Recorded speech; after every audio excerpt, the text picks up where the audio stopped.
City কর্পোরেশনগুলোতে জনগণের ভোগান্তি কমানোর জন্য ৬ মাসের পরিকল্পনা করার নির্দেশ দিয়েছেন প্রধানমন্ত্রী তারেক রহমান।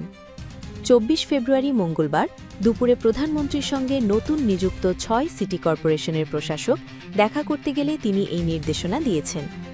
ঢাকা উত্তর সিটি কর্পোরেশনের নতুন প্রশাসক শফিকুল ইসলাম খান বলেন, আমরা চাই বাংলাদেশের জনগণের প্রতিনিধিত্ব নিশ্চিত হোক। ঢাকা সিটি কর্পোরেশন সহ ঢাকার বাইরের সব সিটি কর্পোরেশনে নির্বাচিত প্রতিনিধি আসার পূর্ব পর্যন্ত সরকার আমাদের প্রশাসক হিসেবে জনগণের সেবা করার দায়িত্ব দিয়ে পাঠিয়েছে। আমরা চেষ্টা করব বাংলাদেশ সরকারের ভাবমূর্তি উজ্জ্বল করতে।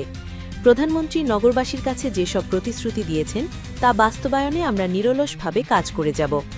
তিনি বলেন, প্রধানমন্ত্রী উনি চায় প্রতিটি সিটিতে একটা ক্লিন সিটি থাকুক, পরিষ্কার পরিচ্ছন্ন এবং সবুজায়ন থাকুক।